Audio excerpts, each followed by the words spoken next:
Olá pessoal, boa noite a todos que estão aí nos acompanhando através da internet, no Facebook, no YouTube. Nós estamos aqui no Centro Espírita Vinhas do Senhor, no Salão de Estudos. Ainda estamos sem público presente. Semana que vem a gente volta com todas aquelas condições de segurança às quais nós já estávamos acostumados.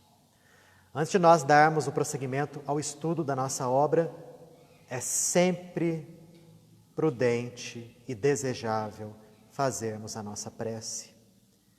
Então eu convido a todos a fecharem os olhos, a relaxarem o corpo, a buscarem em Deus o equilíbrio, a harmonia e a paz. Que esses instantes de estudo possam ser muito aproveitados. Que esse alimento espiritual proveniente da realidade espiritual superior possa ser devidamente integrado ao nosso ser. Que saibamos compreender as lições de vida eterna que emanam dessa obra. E que elas sejam motivo de nossa renovação íntima. Não basta o conhecimento delas. É imprescindível que essas lições imortais possam fazer com que nós mudemos tudo aquilo que existe ainda de muito inadequado no nosso ser. Nos nossos pensamentos, palavras e atitudes, repousam ainda a figura do ser humano negativo, do ser humano mais próximo à animalidade, de tudo aquilo que nós acumulamos ao longo de inúmeras reencarnações. Talvez, na presente existência, estejamos agora entrando em contato com lições imortais como essas. Possamos, então, agradecer a Deus essa divina oportunidade. Pedir aos benfeitores que nos cercam, que abençoem o nosso coração.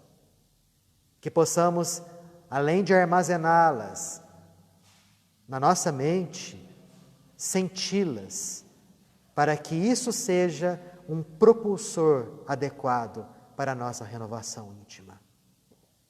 Paz e luz a todos, que assim seja. Seguinte, pessoal, estamos no estudo do livro Obreiros da Vida Eterna, da obra de André Luiz, pela psicografia do nosso querido Francisco Cândido Xavier. Bom, estamos na metade final do livro. O livro é composto por 20 capítulos.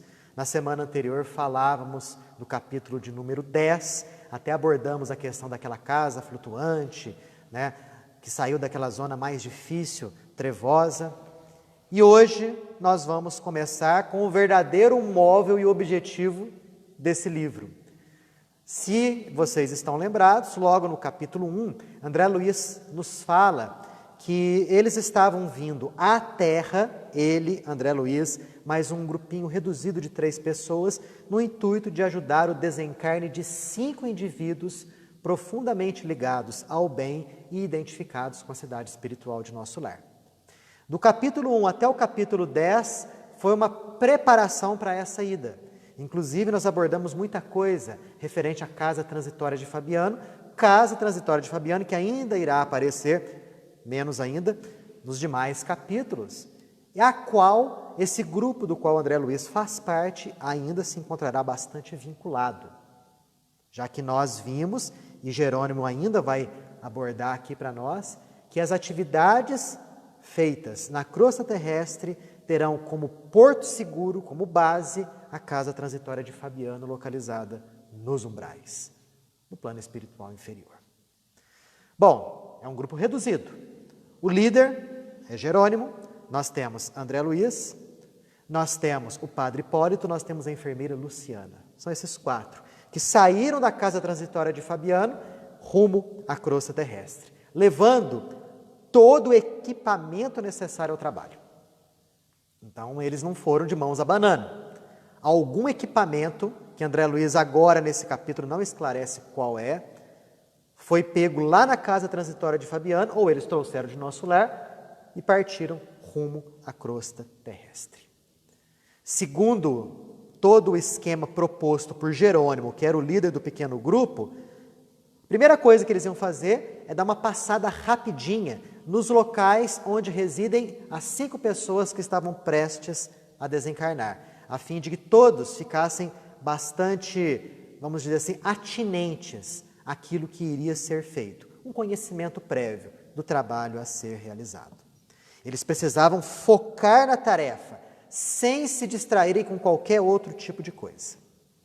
A casa de Fabiano seria o ponto de referência deles. Inclusive, Jerônimo esclarece que durante o sono físico daquelas 5 pessoas que iriam desencarnar, elas seriam retiradas do corpo, elas seriam levadas à casa de Fabiano, a fim de irem se acostumando aos poucos com a ideia do desencarne. E essa informação que Jerônimo deu ao grupo fez com que André Luiz pensasse. E até ele perguntou: meu amigo, todas as mortes, todos os desencarnes se fazem acompanhar de missões como essas nossas? Com esses cuidados todos? Jerônimo sorriu, no alto da sua sabedoria, e falou o seguinte: não, André, claro que não. Reencarnações e desencarnações obedecem às leis naturais da crosta. Por exemplo, no processo reencarnatório, existem leis biogenéticas que funcionam automaticamente, levando ao reencarne da pessoa. E o outro lado também acontece. Existem leis, as leis de reciclagem da matéria, de reciclagem da energia, que estão agindo no intuito de fazer com que o indivíduo desencarne. Então, não há necessidade dos benfeitores espirituais intervirem para que haja uma reencarnação, nem intervirem para que haja uma desencarnação. Isso tudo acontece automaticamente. Porém, há indivíduos que trabalham em casos específicos de reencarnação e desencarnação. Existem inúmeros benfeitores espirituais que estão vigiando os processos de reencarnação e desencarnação em massa, sem interferirem tanto. Porém, há casos específicos. Há casos de indivíduos que vão reencarnar que se fazem merecedores do amparo de benfeitores espirituais. Merecedores, não é privilégio, é merecimento.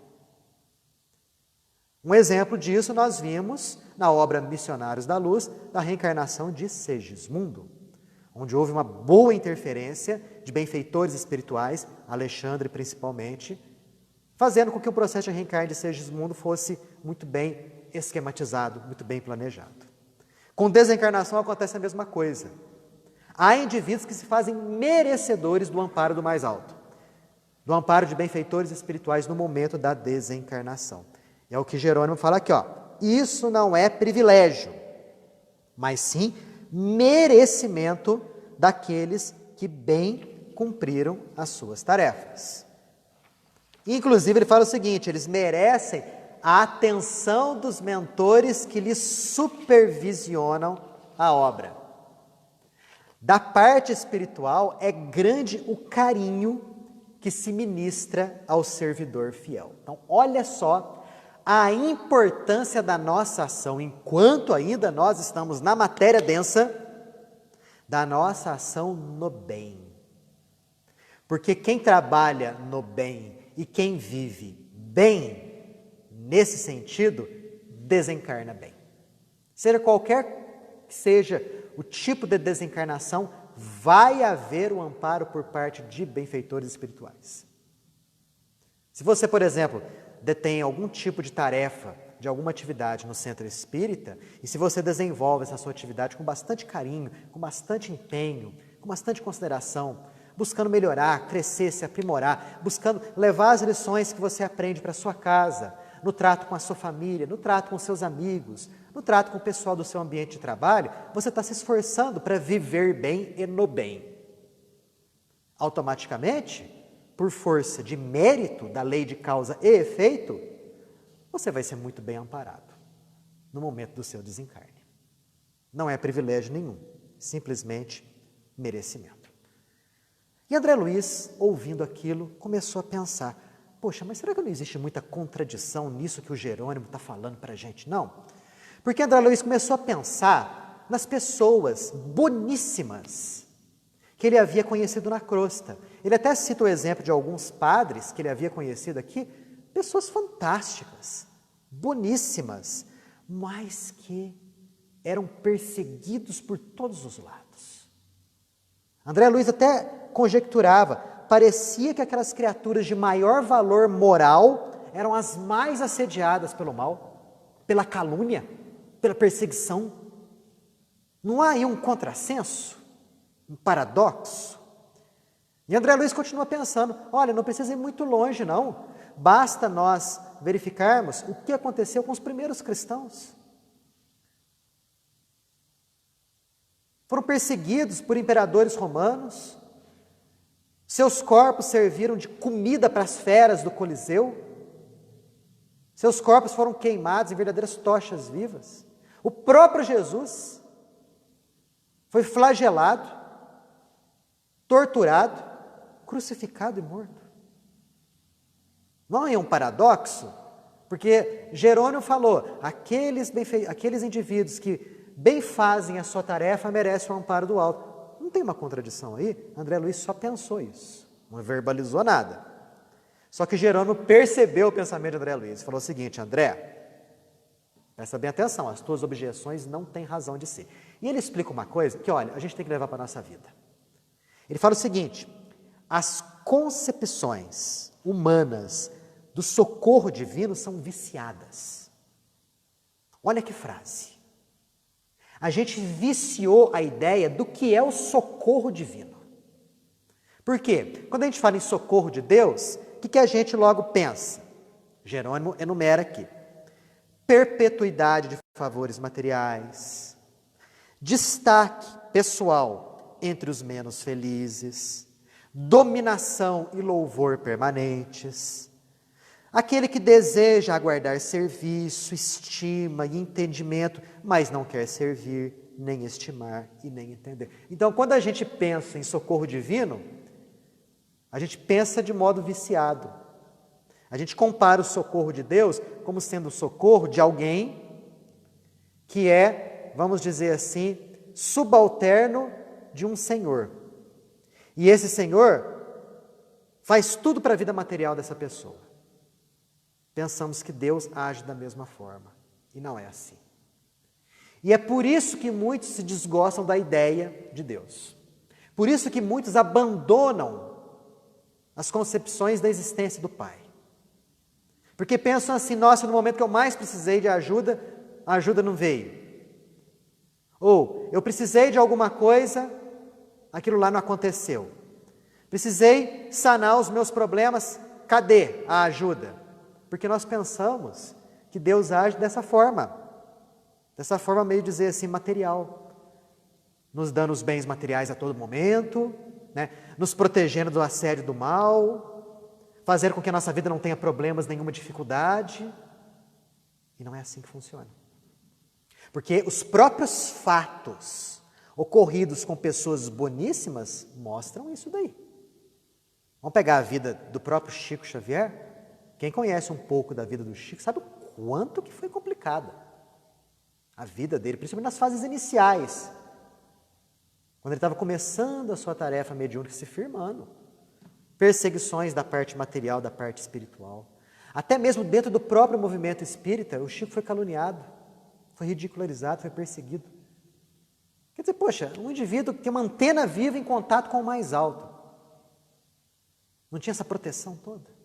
Por quê? Porque nós viciamos a ideia do socorro divino. O que é o socorro divino, então? Jerônimo continua. Como ele vem? Ele fala o seguinte, o socorro divino chega através de oportunidades de trabalho e renovação. Tem certeza que nós nunca pensamos nisso daí. Quando a gente pede socorro de Deus, o que Deus manda? Trabalho para nós. E oportunidade de nos renovarmos espiritualmente. E Jerônimo continua, Muitas vezes esse socorro chega como gloriosas feridas, magníficas dores e abençoados suplícios. Porque no mundo em que nós estamos vivendo, a fim de que nós não nos percamos com as ilusões e seduções da matéria densa, surgem abençoadas dificuldades no nosso caminho. Sejam dificuldades no corpo, sejam dificuldades sociais, econômicas, sejam dificuldades na sua casa com a sua família. É o socorro divino. Nos impede de nos envolvermos com o mal, de perdermos a abençoada oportunidade da reencarnação. Porque talvez se tudo fosse muito fácil para nós que ainda estamos no comecinho do processo evolutivo humano, mais próximos da animalidade do que da espiritualidade superior, se tudo fosse fácil na nossa vida. Já imaginaram? Se você reencarnasse com um corpo físico perfeito, belíssimo, sem nenhum probleminha. Uma família com todo o dinheiro do mundo, onde você crescesse sem nenhum tipo de dificuldade qualquer que fosse. As chances de desvio, de derraparmos na existência material seriam inúmeras, por conta da nossa ainda inferioridade. Então é necessário que nós desloquemos a nossa concepção de ajuda, tirando da parte material, passando para a parte espiritual, porque o foco, o que realmente interessa, o que é o crescimento espiritual da criatura, o aperfeiçoamento interior dela. E na condição que nós estamos vivendo, as dificuldades, os desafios, as dores, são verdadeiras bênçãos no nosso caminho. É que nós ainda não temos o costume de pensar dessa forma. Quando chega o problema, quando chega a dificuldade, quando há a necessidade da renúncia, criticamos, blasfemamos, ficamos irritados, nervosos, agressivos, sem enxergarmos que aquilo ali é abençoada prova ou expiação para a nossa renovação espiritual. Porque a nossa mente ainda é muito focada na matéria. Qual o protótipo de ser feliz aqui na carne, gente? O protótipo de ser feliz é você ter um corpo bonito, um rosto maravilhoso. É você ter dinheiro a rodo. É você poder comprar o que bem entender. É trocar de celular a cada 4, 5, 6 meses. É morar numa mansão. É ter gente bajulando você ao seu redor. É o protótipo da beleza que todo mundo, da felicidade que todo mundo busca. E se isso não acontece na sua vida, você se revolta. Se revolta. E você não culpa a si próprio. Você culpa os outros, você culpa a sociedade, você culpa o governo, você culpa Deus. É necessário que nós tenhamos os olhos espirituais. Então, aquilo que Jerônimo fala para André Luiz a respeito do socorro divino é fantástico. Por isso que eu digo, é necessário que nós estudemos a obra de André Luiz com bastante calma. Porque simplesmente passar os olhos e ler rapidinho é a coisa mais simples do mundo. Mas o que a gente vai reter com isso? É necessário retermos a informação e fazer com que aquela informação possa ser um motivo para a nossa renovação interior. É isso que é importante. E mais, ele até continua aqui, ó. Não ficarão isentos dos testemunhos difíceis, a fim de, inclusive, serem exemplos de condutas para os demais. O que parece sofrimento e tentação, na verdade, é bem-aventurança, transformando situações para o bem. Estão vendo? Quando a gente muda o ponto de vista, como que a situação que estamos vivendo muda de significado.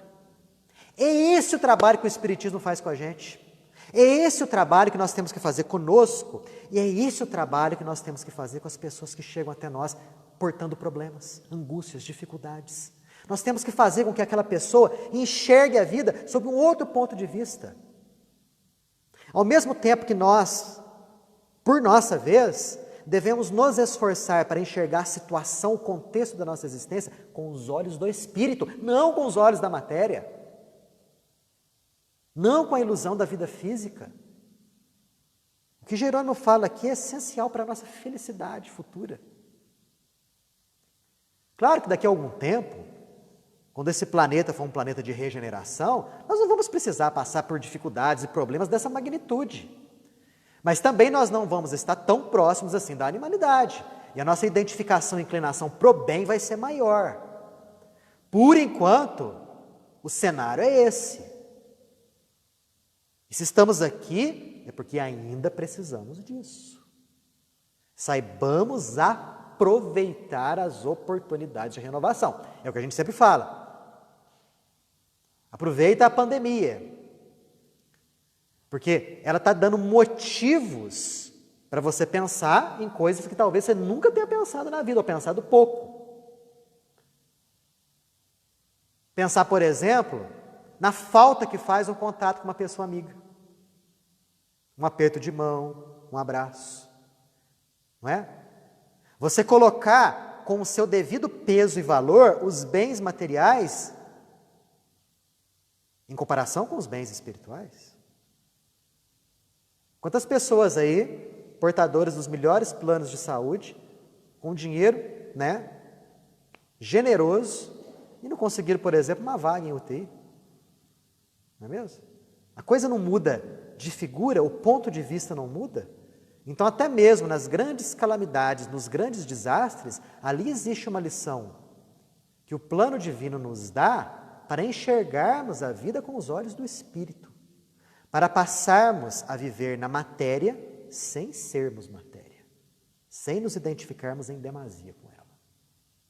Fantástica a lição de Jerônimo, das mais bonitas desse livro, aliás. Pelo menos até agora é o que eu acho. Bom, Jerônimo se calou. Se calou, André Luiz também percebeu que ele não queria falar muito, ficou quieto também. E foram para a crosta terrestre. Eles iam visitar rapidinho os 5 indivíduos que estavam prestes a desencarnar. O primeiro a receber a visita do pequeno grupo era Dimas.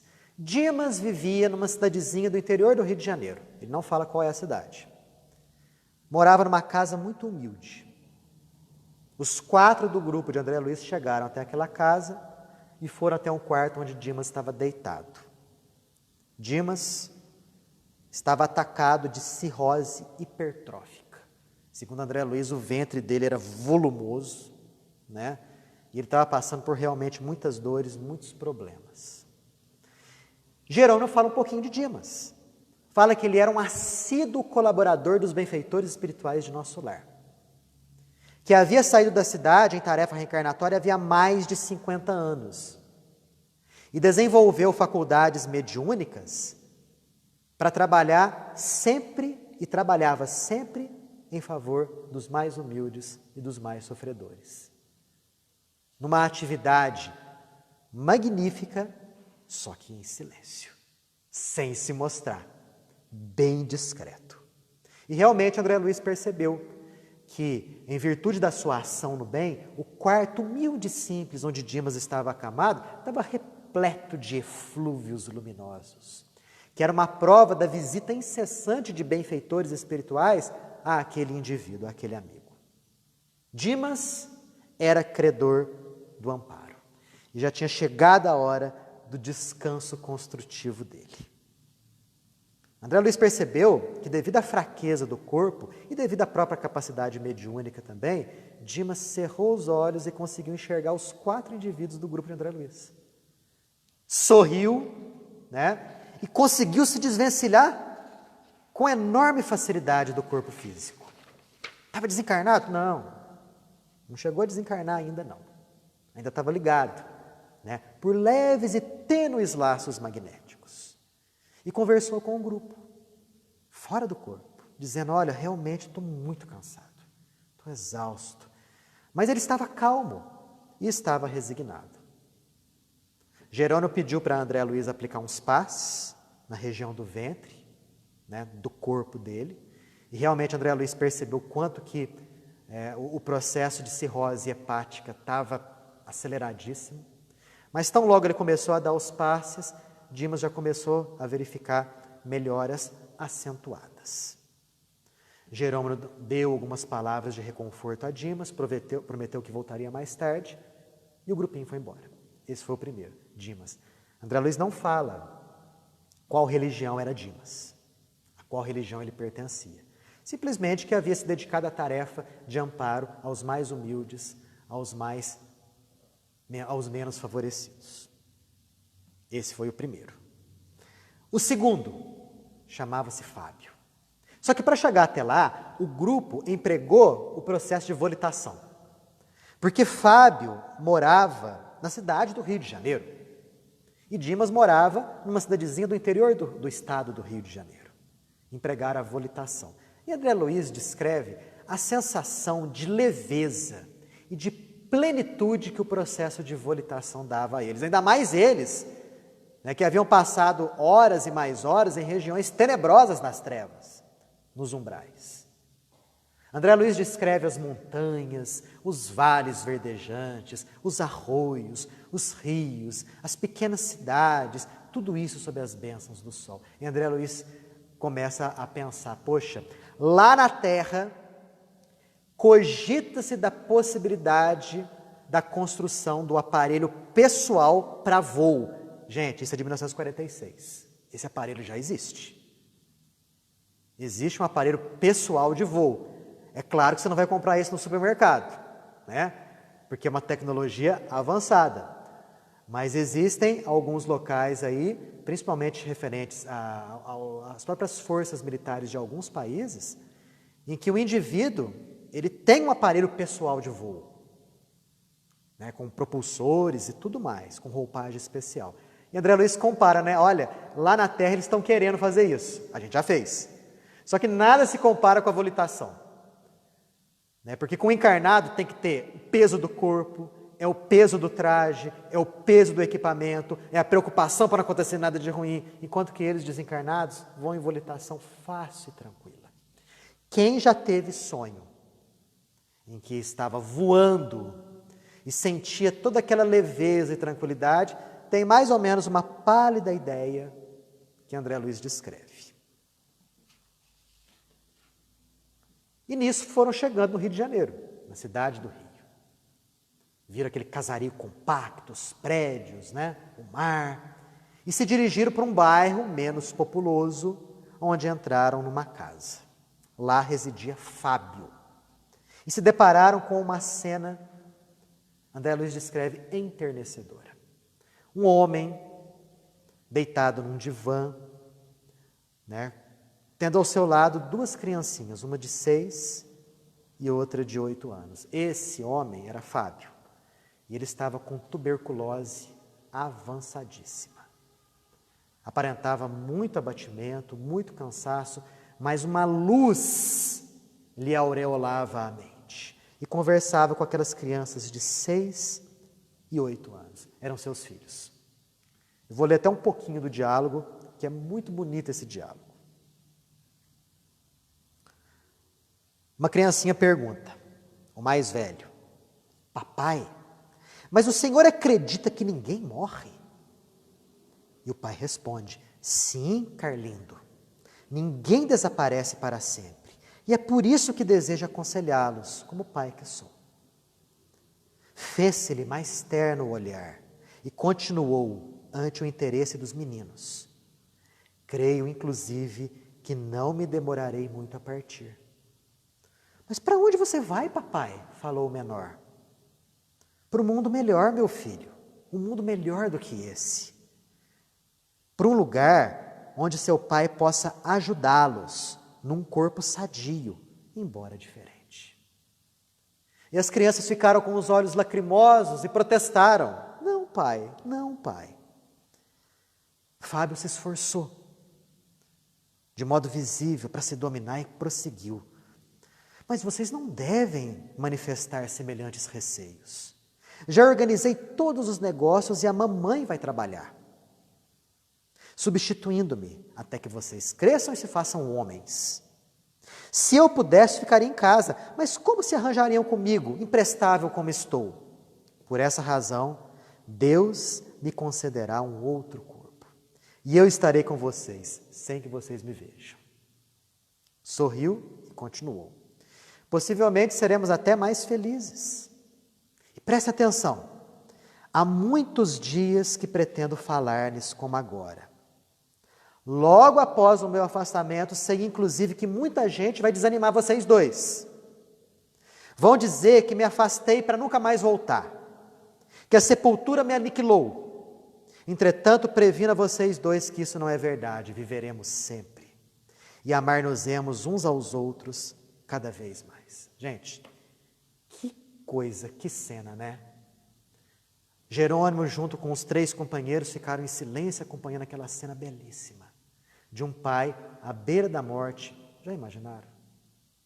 Um pai de uma criança de 6 e outra de 8 anos. E ele, calmo, resignado, ensinando as 2 crianças a respeito de vida após a morte. Dizendo que não há separação com a morte física. Que não há separação definitiva com o desencarne de um ente querido. Que os laços permanecem, que ele estaria sempre presente para ajudar os 2. Diga-me, Carlindo, o pai continua, você acredita que seu pai venha desaparecer? Admite, porventura, que o nosso amor, a nossa união em casa, que nosso carinho e nosso entendimento sejam apenas cinza e mais nada?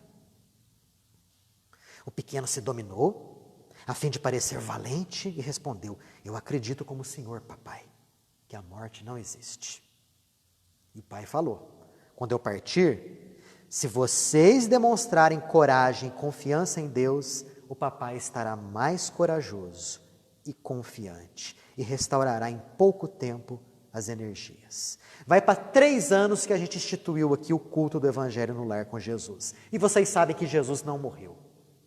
O corpo dele foi levado à sepultura, mas depois ele reapareceu e foi ajudar os seus discípulos e seus amigos. Quando eu fizer a viagem da renovação, tenham calma, otimismo. Gente, perceberam? O indivíduo estava falando para os seus 2 filhos que quando ele partisse e desencarnasse, que os filhos tivessem calma e otimismo. E mais, não chorem, nem desfaleçam. Com lágrimas não serão úteis à mamãe, que precisará naturalmente de todos nós. Deus espera que sejamos alegres na luta de cada dia, para sermos filhos fiéis ao seu divino amor. Deus espera que sejamos alegres nas lutas de cada dia. Imagine agora você com as lutas que você tem no seu dia a dia. Quantas vezes você agradece? Quantas vezes você se alegra? Quantas vezes você critica? Você lamenta? Você chora? Você se revolta? É algo para pensar. Vejamos o exemplo desse pai, à beira do túmulo, e consolando e orientando os filhos acerca da vida após a morte. Fantástico. E Jerônimo conta o caso de Fábio, falando o seguinte, Fábio sempre colaborou com dedicação nas obras do bem. É equilibrado, amante da meditação e da espiritualidade superior. E desde jovem tornou-se ótimo passista. E vem auxiliando a muitos do plano material, sendo excelente colaborador dos benfeitores espirituais. Tem em vários mentores do plano espiritual grandes amigos, principalmente em nosso lar. Estudioso das questões transcendentais, livre de sectarismos, refratário às paixões e amante do dever. Vem desde muito orientando a esposa, os filhos, os amigos e os parentes a respeito das grandes questões da vida. Soube viver bem, para bem morrer. E Jerônimo convida o grupo a se retirar e falou o seguinte, olha, Fábio não precisa muito de nós. Ele está muito bem. Dá um passe nele, André. André Luiz foi lá e deu um passe nele. Aí André viu com a visão de raio-x, porque os desencarnados, os benfeitores, eles têm essa capacidade de ver além da matéria. A condição dos pulmões de Fábio. A tuberculose estava em estado avançadíssimo, né? Grandes cavidades já estavam nos pulmões de Fábio. E o desencarne era coisa de pouco tempo. Mas, espiritualmente falando, estava fantástico. Esse é o caso de Fábio. É o segundo. O grupinho sai de lá e ainda na cidade do Rio de Janeiro vai para um outro bairro. André comenta, um bairro nobre, num edifício moderno naquela época, 1946, né? E entraram no apartamento confortável. Se dirigiram a um aposento. Lá, deitada, estava uma senhora em idade avançada, aparentando problemas cardíacos seríssimos. O nome dessa senhora? Albina. E Jerônimo explica. Albina é filiada a organizações superiores de nosso lar e tem por lá inúmeros admiradores por tudo que faz na esfera do Evangelho aqui na Terra. Agora, olha que informação curiosa. Pertence à igreja presbiteriana e desde cedo, após se tornar viúva, dedicou-se à educação de crianças e jovens no ideal cristão. Por que eu falei que essa informação é curiosa? Porque tem muito espírita que acha que lá em nosso lar só mora espírita. Que todos os espíritas que desencarnam vão para nosso lar. E André Luiz até meditou no quanto que a espiritualidade superior faz jus, preza a fraternidade. E não dá a mínima para rótulos religiosos ou rótulos sociais. Está vendo? Filiada a organizações superiores de nosso lar, reencarnou aqui à Terra para desenvolver uma missão nos círculos protestantes, na igreja presbiteriana.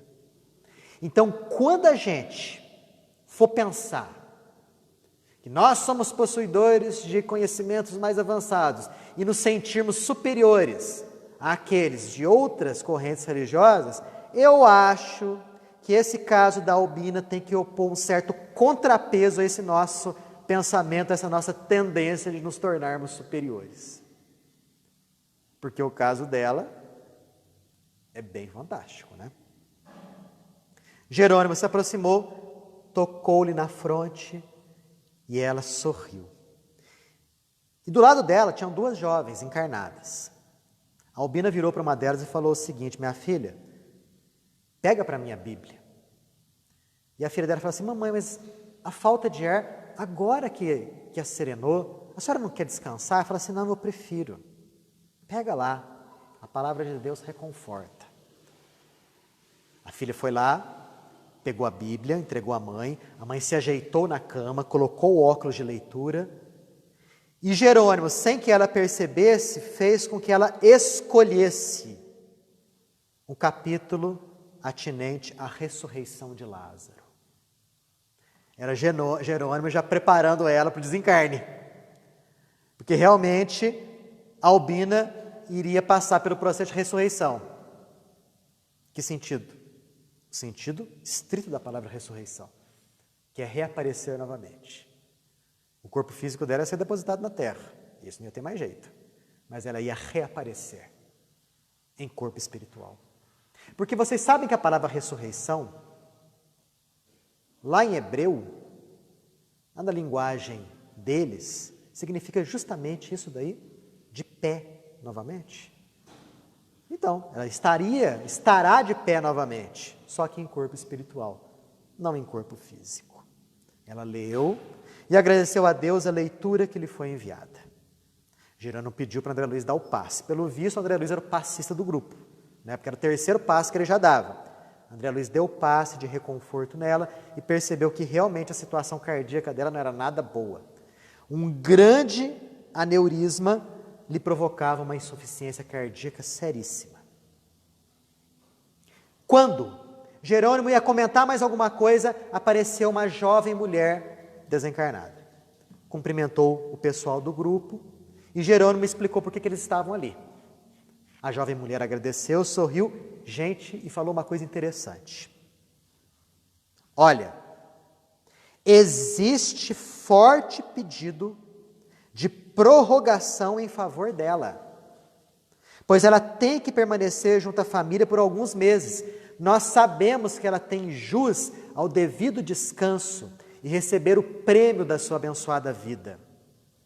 Mas, por enquanto, há necessidade dela ficar durante alguns meses ainda aqui com a família. Jerônimo concordou e disse que passariam ali diariamente até ela resolver o caso com a família. Viram o que é isso aqui? É a chamada moratória. Depois, no capítulo mais específico do desencarne dela, nós vamos ver isso daí. Estava programado para desencarnar naquele momento ali, ó, dali a alguns dias.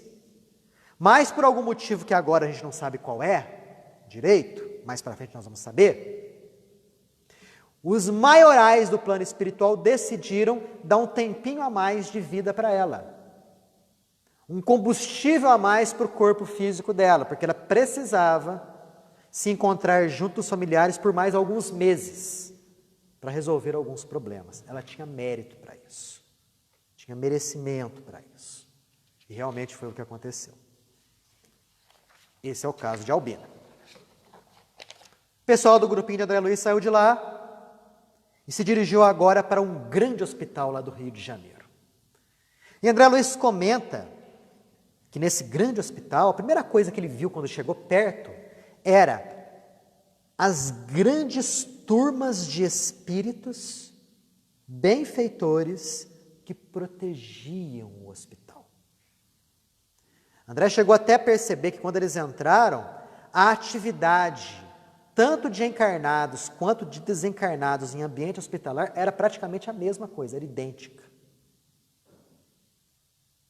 Então, o hospital é um local que nunca está desguarnecido, muito pelo contrário. Dizem até que é justamente no hospital que é aquele local em que a pessoa realmente se aproxima de Deus, em que ela realmente, por força da dor, das privações, das dificuldades, dos problemas, ela se sutiliza, se espiritualiza e se aproxima mais de Deus. Mais até do que inúmeros templos religiosos. Então ali a gente vê a imensa atividade de inúmeras turmas de benfeitores espirituais. Só que Jerônimo deu aviso para o pessoal, ó, não se detenham com nada aqui, vamos para a nossa tarefa. E atravessaram corredores, atravessaram salas, chegaram numa ampla sala onde estavam diversos leitos, onde pessoas pobres, sem recursos, eram atendidas gratuitamente. E André notou que todos os leitos, quase todos os leitos estavam ocupados por doentes. E que ao redor dos doentes existiam espíritos. Alguns em tarefa de proteção, de amparo, em torno de algumas pessoas. Em torno de outras, benfeitores não. Existiam inúmeros perseguidores. André ficou até pensando em abordar alguma coisa ali, só que Jerônimo falou assim, não, foco na nossa tarefa. E alguns segundos depois eles chegavam a uma cama, onde estava um senhor, de rosto muito enrugado, de cabelo muito branco. À cabeceira da cama desse senhor estava um sujeito desencarnado, chamado Bonifácio. Bonifácio estava lá para poder ajudar o velho Cavalcante. Era esse o nome daquele indivíduo que estava ali prestes a desencarnar. Jerônimo falou o seguinte, dá um passe nele, André, principalmente na região do intestino. E André deu os passes devidos e percebeu extensas ulcerações na região do duodeno. Ao passo que Bonifácio, que era aquele que estava guardando o Cavalcante, se achegou e falou o seguinte, a operação dele está agendada para amanhã. A operação no intestino delgado. Jerônimo já estava imposto essas informações. Falou assim, nós estaremos aqui para acompanhar. Possivelmente, Cavalcante ia desencarnar por conta dessa operação. E Jerônimo fala dele. Que Cavalcante era um virtuoso católico romano. Proveniente do nosso lar há mais de 60 anos. E possui inúmeros amigos no nosso plano, por seus elevados dotes morais. A sua existência foi muito complicada, cheia de desafios, cheia de renúncias, mas sempre foi um indivíduo com grande espiritualidade. Inclusive, ele havia renegado os próprios bens materiais e estava ali meio que abandonado pela própria família consanguínea. Segundo Bonifácio, a situação dele, espiritualmente falando, não era lá muito boa. Por quê? Porque ele estava recebendo a visita incessante de parentes desencarnados, que estavam assediando. E Bonifácio falou o seguinte, embora a vigilância da nossa turma lá fora, lá na entrada do hospital, eles conseguem, por algum modo, atingir as dependências do hospital, os parentes desencarnados. E com isso, o assediam, com seus pedidos e até mesmo com a sua própria presença. Isso o incomoda bastante. Porque, embora virtuoso, preste atenção nisso, Cavalcante não se preparou para desencarnar. E se encontra muito sensibilizado.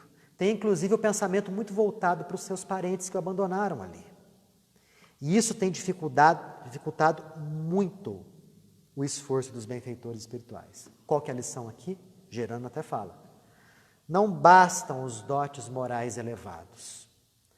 É necessário que o indivíduo tenha a sua fé educada. Não era o caso de Cavalcante. Ele não havia se preparado convenientemente para o desencarne. E dos 4 que haviam sido visitados até agora, ele é o que se encontrava em situação pior. Ia dar trabalho para o desencarne. Mas eles estavam ali para poder ajudar. Se despediram de Bonifácio e foram visitar a última pessoa, chamada Adelaide. Se dirigiram para um local grande, simples e confortável. Era uma instituição espírita, dedicada ao amparo de crianças órfãs. E quem estava na porta para receber eles? Ninguém mais, ninguém menos do que Adolfo Bezerra de Menezes. Que privilégio dessa... Privilégio nada, né? Não é privilégio nenhum. É tudo questão de merecimento. Adelaide e Bezerra de Menezes estavam ligados por afetuosos laços do coração. E Bezerra supervisionava da contraparte espiritual as atividades daquela casa. Bezerra recebeu aquele perduzido grupo e com jovialidade abraçou um por um. E disse o seguinte, já esperava a visita de vocês. E olha, fiquem tranquilos. Adelaide não vai dar trabalho. Por quê que ela não ia dar trabalho? Porque ela era amiga do Bezerra? Porque ela foi preparada pelas suas próprias obras, pelas suas ações na mediunidade, pelo seu serviço em benefício dos enfermos, pelo seu amparo material e materno aos órfãos naquele instituto. E olha, prestemos atenção. Tudo isso aliado aos profundos desgostos e às duras pedradas que havia recebido durante a vida toda, que são o ônus das missões do bem. Meu amigo, se você está pensando que iniciou uma obra no bem, vai ser tudo uma maravilha e um mar de rosas, esqueça. Olha só o cabedal dessa senhora. A vida inteira dedicada ao amparo de crianças órfãs. Médium, benfeitora dos enfermos. E passou por profundos desgostos na vida. Recebeu duras pedradas na existência. E apesar das dificuldades, fiel a Jesus, perseverou até o fim. E por isso fazia jus a todo aquele amparo. Bezerra os conduziu para dentro da instituição e Adelaide morava dentro do centro espírita. Que coisa, não? Foram até um quartinho simples e lá estava Adelaide, uma anciã deitada, né? amparada por duas jovens desencarnadas envoltas numa luz prateada. O grupinho se achegou a ela e Adelaide percebeu a presença. Olhou para um ramo de rosas que ali estava do lado da sua cama, fez uma prece sentida. Nisso a sua mente se iluminou e ela conseguiu enxergar Bezerra de Menezes. Não enxergou os outros do grupo, não. Só o Bezerra. Só o Bezerra, né? E falou para ele: meu amigo, sei do término da minha jornada, mas ela não pôde concluir. Uma emoção profunda tomou conta dela e ela começou a chorar copiosamente. Bezerra se sentou, alisou os seus cabelos e falou o seguinte: minha amiga, eu sei o que está acontecendo. Sei que os seus pensamentos se dirigem agora aos parentes, aos amigos, aos órfãos dessa casa. Compreendia o devotamento à sua obra de amor, mas que estava cansada e Jesus havia autorizado seu descanso. Que ela não deveria se preocupar com as suas responsabilidades, que ela deveria depositar o fardo das suas responsabilidades nas mãos de outras pessoas. Deixar de lado as amarguras, as preocupações. Converta a saudade em esperança. Desate os elos mais fortes. Você é feliz, minha amiga. Você venceu a batalha com o mal e levou todo o bem possível às pessoas que estavam ao seu redor. Olha que frase: entregue parentes e amigos a Jesus, medite na humanidade, que é a nossa grande família. Quanto à sua tarefa, entregue-a a Jesus, porque a tarefa não é sua, a tarefa é dele. E ele vai fazer as modificações que julgar conveniente. Você sinta-se muito feliz por ter vencido e travado o bom combate. Nisso ela sorriu, ficou tranquila, e a gente raciocina, né? Dos 5 ali, talvez ela fosse aquela em situação espiritual melhor. E mesmo assim, mesmo sabendo da continuidade da vida após a morte, algumas coisas a ligavam à terra. Parentes, amigos e principalmente a direção do instituto. E não é difícil de entender, né? A vida inteira era dedicada ao amparo aos mais órfãos. A criança e a juventude menos favorecida. De repente ela vai desencarnar e a preocupação é legítima, né? Como será que vão tocar o serviço sem mim? Como será que vão conduzir as atividades sem mim? É que a gente esquece que as atividades pertencem ao Cristo. Nós simplesmente somos trabalhadores transitórios daquela função e não devemos ter apego às nossas tarefas, às nossas atividades. Desde as mínimas atividades na casa espírita até aquelas atividades de maior responsabilidade. Não é nada nosso. Nada nosso. Jesus permite a nossa atividade ali para que nós cresçamos espiritualmente. Mas os frutos daquela tarefa pertencem ao Cristo. Nisso uma menina abre a porta. E a Adelaide desconcentra, começa a conversar com ela. Jerônimo começa a conversar com Bezerra de Menezes, e os 3 do grupinho saem discretamente para deixar os 2 naquela conversa. E com isso a gente termina o capítulo de número 11.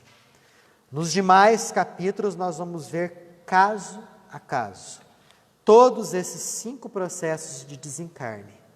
Mas a tônica dos 5 aqui nós já vimos.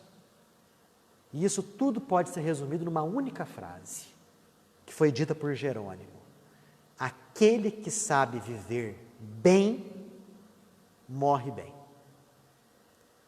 Aquele que vivencia a sua tarefa no bem, recebe o amparo dos benfeitores espirituais.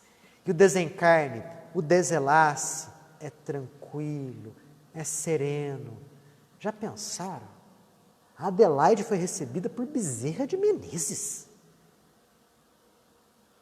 É privilégio? Não é privilégio nenhum. É mérito. Mérito pela dedicação dela, da vida inteira, ela esquecer de si própria em prol do próximo. Puro mérito. Não existem privilégios na criação de Deus. Semana que vem, a gente continua. E mantendo o pensamento ligado no alto, nós rogamos ao Pai a devida proteção à nossa vida e que Ele possa nos dar as oportunidades de crescimento e aprendizado que estamos precisando. Que tenhamos a espiritualidade suficiente para enxergarmos nos caminhos que nos são próprios da existência as lições importantes para o nosso aprendizado. Que deixemos de lado o velho hábito da reclamação e das lamentações. Que esqueçamos aqueles choramingos próprio do amor próprio ofendido. E que possamos caminhar resolutos, objetivando o crescimento espiritual, que é nosso objetivo, que é a nossa meta de vida. Longe de pensarmos que para tal é necessário desempenharmos funções de relevância, como a que vimos aqui no desempenho da nossa querida irmã Adelaide. Mas todo o desempenho das funções, das mais relevantes às mais obscuras, quando você faz com o coração voltado ao alto, com o coração necessário e pleno de vontade em ajudar, temos a certeza, o nosso trabalho, como trabalhadores da última hora, estará sendo bem cumprido. Paz e luz a todos, que assim seja.